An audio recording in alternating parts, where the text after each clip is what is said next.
Jared Polin, FroKnowsPhoto.com. Are you a beginner photographer? Have you just picked up your first digital SLR, or have you had one for a while, but you're not happy with the results? Well, I've created my most comprehensive video to date. It is a 3-hour-long video guide that's going to help you go above and beyond auto. I wish I had a guide like this 18 years ago when I started as a photographer. It would have given me the ability to save months, if not years of time, trying to figure all of this out on my own. So please allow myself and this guide to be your mentor. What are we going to cover in this guide? We're going to hit the fundamentals of photography, the type of information that you're going to take with you throughout your whole career as a photographer. We're going to hit things like, what is the exposure triangle? What do I do if my picture is over or underexposed? How do I get tack sharp images? What focus mode should I use? What metering mode should I use? And what's a good composition? We're going to hit that and much, much more. So this guide is going to give you the confidence to unlock the power of your digital SLR. It's the closest you can get to being at one of my boot camps without actually being there. So I'm not just going to sit there and tell you how to do things, I'm actually going to demonstrate it. You get to follow me on 4 photo shoots. You get to be there as my assistant pretty much when I make mistakes, but then I figure out what I did wrong and explain to you what I did and show you how I made the corrections. So if you would like to pick up this guide today, you can download it below. It's a digital download.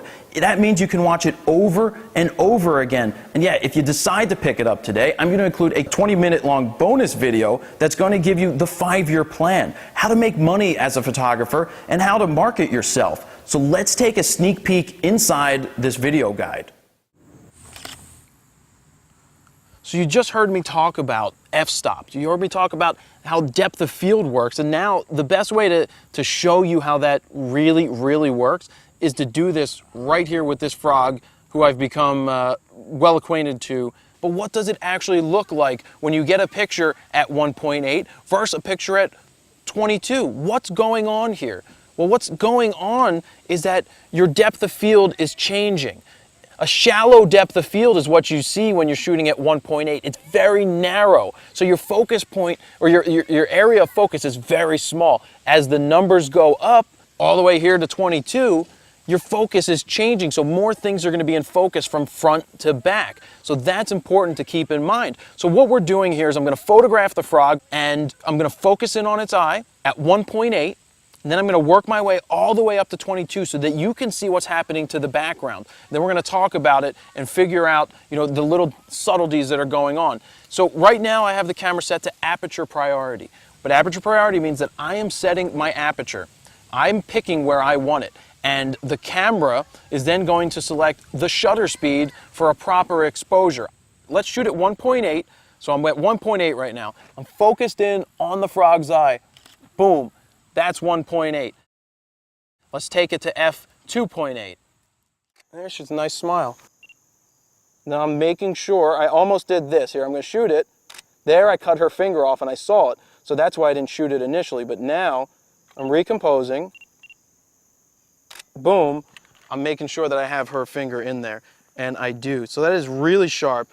You can see in the pictures that the background is nice and blown out. When we talk about blown out, it's compressed. So that's the point of using a piece of glass like this.